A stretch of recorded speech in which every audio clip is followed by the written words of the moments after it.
देशभक्त बांधवानो, भगिनी आणि मातानो,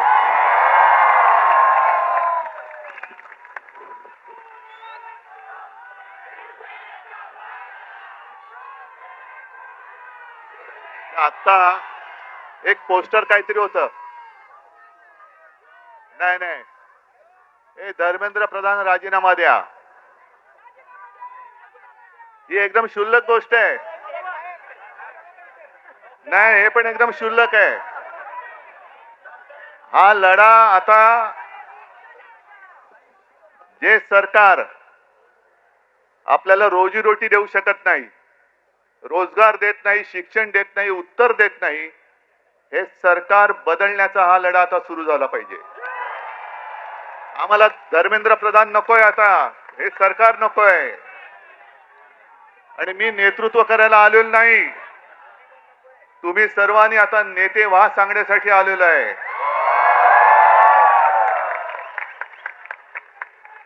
फक्त मला एक तुमच्याकडनं वचन पाहिजे. ही आज दिसते ती जाग आहे, आज दिसणारी आग आहे, हे सरकार बदलेपर्यंत टिकणार की नाही टिकणार? म्हणजे ही आग टिकली पाहिजे, सरकार टिकता कामा नये. या आगीमध्ये सरकार जाळून भस्म झालं पाहिजे, तर या उठावाला अर्थ आहे. आणि हा लढा एकट्या सोनम वांगचुक यांचा नाहीये. हे सरकार केवळ चंदा चोरी, वोट चोरी, अरे तुमचं भविष्य चोरलंय त्यांनी, तुमचं भवितव्य, या देशाचं भवितव्य चोरलंय. काय दिलंय का या सरकारने तुम्हाला? आज मी येताना बातम्या बघत होतो, दिल्लीमध्ये जंतर मंतरच्या इकडे युद्धाची तयारी जणू काही सुरू झालेली आहे. सैन्य आणतायत, फौजा आणतील, कदाचित अणुबॉम्ब सुद्धा आणतील. पण या सरकारला माहिती नाहीये, या देशामधला हा जो तरुणाईचा अणुबॉम्ब आहे तुमच्या बुडाखाली आधीच लागलेला आहे. आणि हे आता तुमची जी काय युद्धाची तयारी आहे, ही तयारी जर का नीट परीक्षेच्या वेळेला नीट केली असती तर तुमच्या बुडाला सुरुंग लागला नसता, लागला असता. बरं, मी काय म्हणतो की एकदा होऊन जाऊ दे. सोनम वांगचुक यांनी देशाला काय दिलंय? दिलेलं आहे. जे आपले सैनिक तुमच्यासारखे, तुम्ही तरुणाई, या देशाचं भविष्य तुम्ही आहात आणि देशाचे रक्षण करते तुमच्यासारखेच तरुण जवान सरहद्दीवरती आहेत. या तरुणांसाठी मायनस टेम्परेचर, आपल्याकडे जरा मुंबईमध्ये जरा 20-22 टेम्परेचर झालं का थंडी आहे बाबा, मफलर काढा. तिकडे तर बर्फामध्ये सैनिक उभे राहतात आपल्यासाठी. ते तिकडे आहेत म्हणून आपण इकडे आहोत. या सैनिकांसाठी ज्यांनी सोलार टेंट बनवले, की या सैनिकांनी देशासाठी मरण्यासाठी, म्हणजे मेलो तरी 72 पण माझी भारत माता जगली पाहिजे, त्या देशाच्या सैनिकांसाठी ज्याने सोलर कॅम्प बनवून दिले, टेंट बनवून दिले, तो यांच्यासाठी देशद्रोही ठरतो. हा देशद्रोही.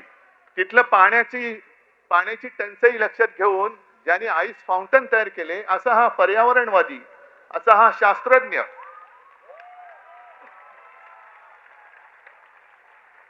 हा यांच्यासाठी देशद्रोही. मग नेमकं देशप्रेम आहे तरी कुठे? देशप्रेम कोण आहे? कुठे? यांचं देशप्रेम नाही, अदानीचे सगळे प्रेमी, यांचे सगळे उद्योगपतींचे प्रेमी आहेत. पण काल काही गोष्टी तुम्हाला कळल्या पाहिजे. काल मी नागपूरला गेलो होतो मंदिर लुटीच्या विरुद्ध सगळ्यांना जागा करायला.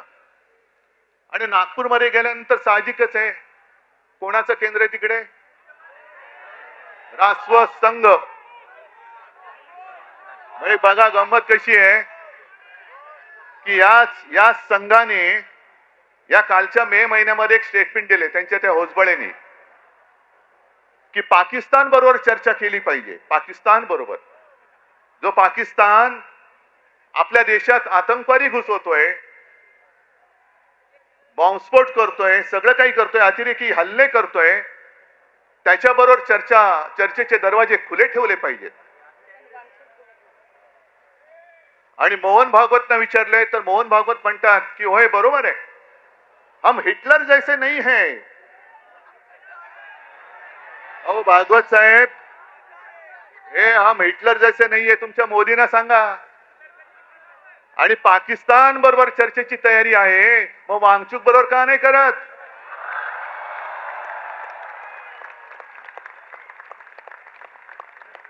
जो देश आपल्या सैनिकांचे बळी घेतोय त्याच्याबरोबर चर्चा, आणि जो माणूस आपल्या सैनिकांसाठी सोलार टेंट बनवतोय, अरे त्याच्या बुद्धिमत्तेचा वापर करून घ्या या देशासाठी. अशी माणसं होत नाहीत परत परत, अशी माणसं होत नाहीत. मग ही सगळं आहे जे काय बघतोय ना, आज सगळे तिकडे पोलीस फाटा वगैरे आणतायत, कोणासाठी आणताय? अरे एवढे घुसवा ना, तर पाक व्याप्त काश्मीरमध्ये का नाही घुसवत तुम्ही? माझ्या नौजवान सगळ्या तरुण आणि या तरुणाई विरुद्ध तुम्ही आणखीन जे देशाच्या रक्षणासाठी सैन्यात जमा झालेले ते भरती झालेले तरुण वापरणार, म्हणजे तरुणांनाच तरुणाच्या विरुद्ध उभे करणार, आणि तुम्ही काय तिकडे जिलब्या पडत बसणार, ढोकळा खात बसणार.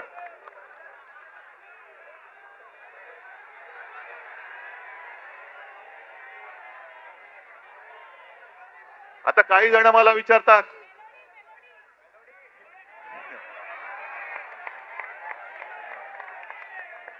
नहीं मेलोडी खाओ खुद जान जाओ,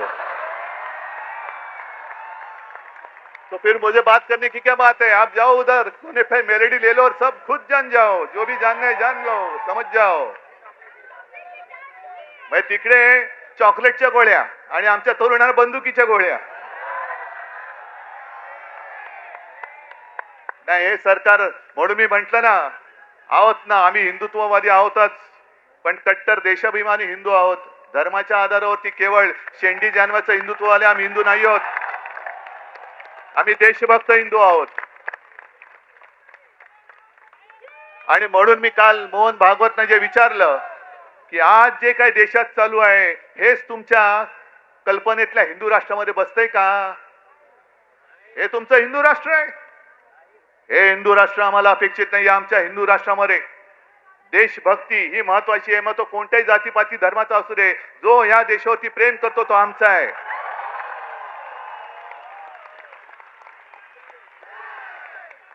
पण गंमत कशी आणखीन असते ती बघा. काही वर्षांपूर्वी, म्हणजे ज्यातनं भाजप सरकारचा जन्म झाला, अर्थात त्याच्यामध्ये पापी आम्ही सुद्धा होतो, पण अण्णा हजारे हे उपोषणाला बसले होते. लक्षात आहे तुमच्या? काय प्रसिद्धी मिळाली होती, काय प्रसिद्धी मिळाली होती, जणू काय संपूर्ण जग तिकडे एकवटलं होतं. पण त्यावेळेला अण्णांना कोणी देशद्रोही नव्हतं म्हटलं, अण्णांना कोणी चीनचा हेर किंवा हस्तक नव्हतं म्हटलं. अण्णा काय बोलतायत हे विचारण्यासाठी तत्कालीन मनमोहन सिंग सरकारने 4-5व्या दिवशी त्यांचा माणूस पाठवला होता, विलासराव देशमुखांना पाठवलं होतं. मग ही माणुसकी आज मोदी सरकारमध्ये का नाहीये? आमचा लढा हा माणुसकीसाठी आहे. पण अण्णा हजारेंना सुद्धा असं उचलून चादरी बिदरी आणून, अरे काय अतिरेकाला उचलताय तुम्ही? आणि चादरी कशासाठी पाहिजे? मोदी सरकारला सांगतो की तुम्ही चादरीने वांगचुकना जरी झाकला असेल तरी तुम्ही सत्य झाकू शकत नाहीत. आणि तुमच्या पापावर तर पांघरून अजिबात घालू शकत नाही. तुमचं पाप उघड झालेलं आहे. किती झाका, तुमचा पापाचा कोंबडा हरवणारच आहे. पण अण्णांच्या वेळेला जसं मनमोहन सिंग सरकारने लगेच 4-5व्या दिवशी दूध पाठवला होता, का नाही पाठवला मोदी सरकारने? का धर्मेंद्र प्रधानला एवढं काय सोनं लागलेलं आहे? काय तरुण मुलांची आणि मुलींची काय मागणी आहे? एक तर शिक्षणाचा, स्वतःच्या शिक्षणाचा पत्ता नाही, त्याच्यामुळे शिक्षणासाठी किती मेहनत करावी लागते हे यांना माहिती नाही. अभ्यास म्हणजे काय असतं हेच जर माहिती नाही तर अभ्यास करून परीक्षेला जाताना पेपर फुटल्यानंतर काय होतं या यातना होणार कशा?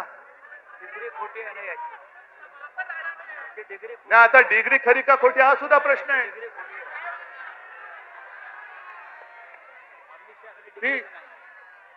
त्याच्यामुळे यातना. आणि आज तुम्ही जर का बघाल तर तरुण मुलं मुली तर आहेतच, पण मी सोशल मीडियावरती बघतोय त्यांचे आजी आजोबा सुद्धा आलेले आहेत, आई वडील आलेले आहेत. याचं कारण असं की मला नाही शिकता आलं, पण माझ्या मुलांनी शिकलं पाहिजे, माझ्या मुलीने शिकलं पाहिजे. मोदी सरकारची जी घोषणा आहे, मुलगी शिकली प्रगती झाली, अरे पण शिकून परीक्षेला गेली आणि पेपर फुटला, ती मुलगी आत्महत्या नाही करणार, मुलगा आत्महत्या नाही करणार.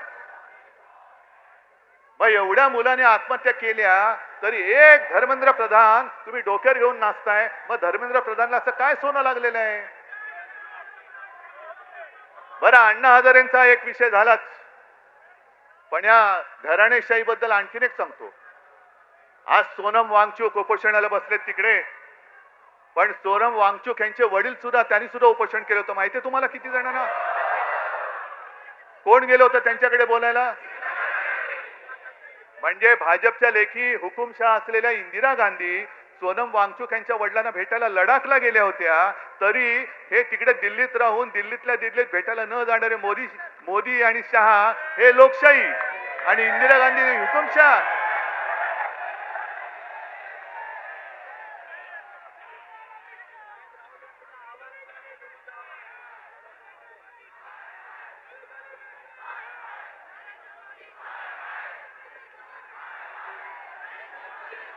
एक मिनिट, हा गली गली में शोर आहे, बरोबर आहे, पण तुम्ही जिथून जिथून आलाय, कुठल्याही गल्लीतनं आला असाल, कुठल्याही गावातनं आला असाल, त्या गल्ली गल्लीमध्ये तुम्हाला शोर करावा लागेल,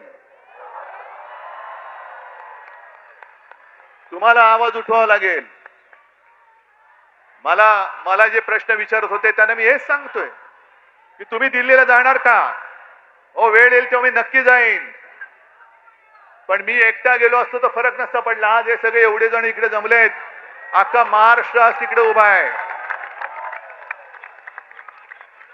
आणि हे आंदोलन आता फक्त जंतर मंतर पुरतं मर्यादित ठेवायचं नाही. देशातल्या प्रत्येक कानाकोपऱ्यामध्ये काय तुमची गोष्ट नाही, आणखीन काय बोललात? गली गली में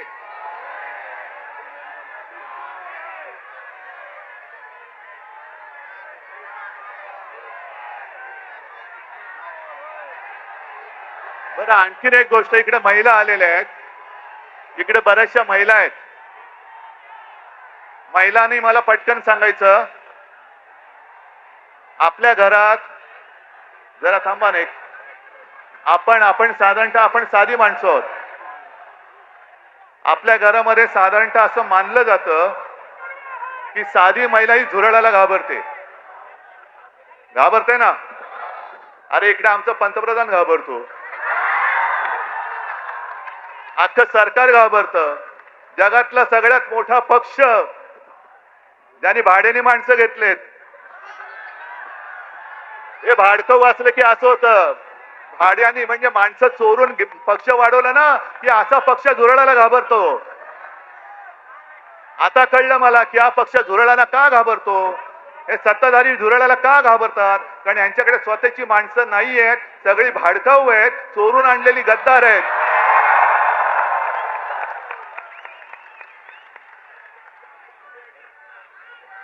पण आता आपल्याला एक गोष्ट ठरवावी लागेल.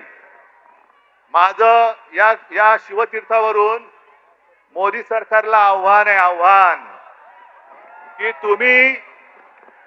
तुम्हाला वन नेशन वन इलेक्शन घ्यायचे ना, आत्ता जाहीर करा. उद्या निवडणूक, देशाची निवडणूक आत्ता जाहीर करा, आम्ही तयार आहोत.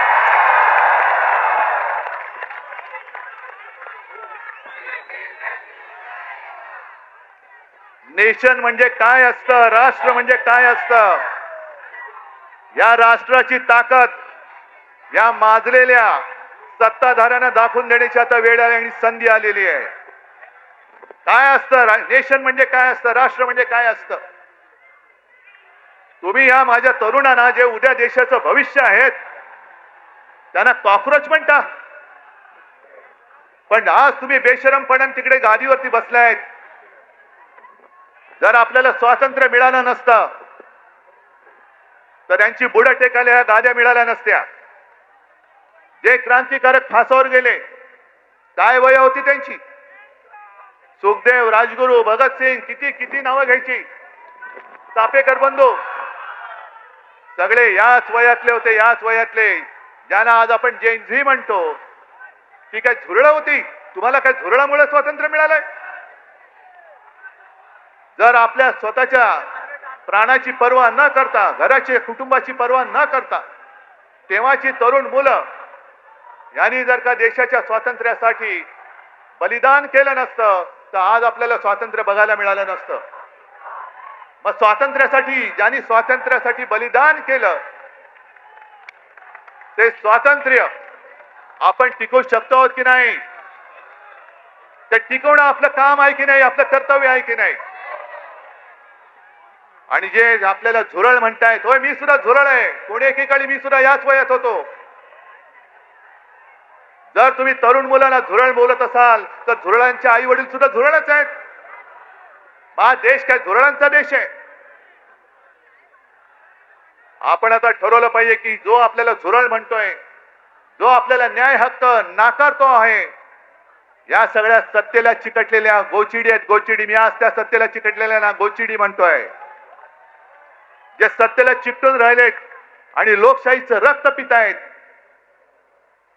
या सत्तेला चिकटलेल्या लोकशाहीचं रक्त पिणाऱ्या गोचिड्या आपल्याला खेचून बाहेर काढाव्याच लागतील. आणि आजपासून हा लढा सुरू होतोय. तिकडे जंतर मंतरला काय करतील सांगता येत नाही, कारण सगळं सैन्याची जमवाजमव सुरू झालेली आहे.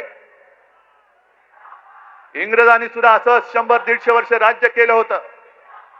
पण देशातली जनता जेव्हा एकजुटीने रस्त्यावरती उतरली तेव्हा इंग्रजांना सुद्धा इथून पाय काढून पळावं लागलं होतं. तसंच यांना आपल्याला करावं लागेल. आणि आजपासून तुम्ही जिथे जिथे असाल, मी या माध्यमांच्या चॅनलच्या माध्यमातून संपूर्ण महाराष्ट्राला नव्हे तर देशाला विनंती करतोय, तुम्हाला जसं जमेल, तुम्हाला जसं झेपेल तसं हे स्वातंत्र्य जपण्याचं युद्ध आता सुरू करा. जिथे सभा घ्यायच्या सभा घ्या, जिथे मेणबत्त्यांचा मोर्चा काढायचा मेणबत्त्या मोर्चा, जिथे मशाल मोर्चा काढा, मानवी साखळी तर मानवी साखळी करा.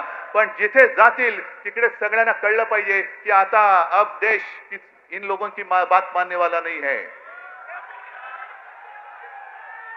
आणि नवीन आणखीन एक तुम्हाला सांगतोय, अण्णा हजारेंच्या आंदोलनाच्या वेळेला या अशाच टोप्या केल्या गेल्या होत्या. काय लिहिलं होतं त्याच्यावर, मैं अण्णा हूं. आता तुम्ही करायचं, मैं देशभक्त हूं. मी देशभक्त, मी अंधभक्त नाही. मी अंधभक्त आहे तो माझ्या भारत मातेचा आहे. मोदींचा अंधभक्त मी होऊ शकत, मी असणार नाही, कदापि नाही. आजपासून सुरू करा, मी देशभक्त. जे मोदी भक्त असतील त्यांना तुमच्या समोर उभं राहायला भीती वाटली पाहिजे. एवढी देशभक्तांची ताकद या देशात आज सुद्धा आहे आणि ती उभी राहू शकते आणि ती महाराष्ट्र उभी करू शकतो, संपूर्ण देश उभा करू शकतो. हे यांना दाखवून द्या.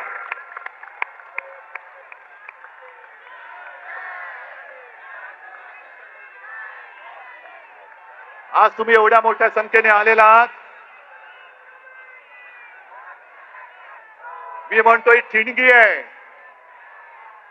पण एक ठिणगी वणवा पेटवायला पुरेशी असते. ती ठिणगी आज पडलेली आहे आणि देशाच्या लुटारूंना सत्ता भ्रष्ट केल्याशिवाय आता आम्ही स्वस्थ बसणार नाही. ही शपथ घेऊन आपण ह्या आंदोलनाला सुरुवात करूया. जय हिंद, जय महाराष्ट्र.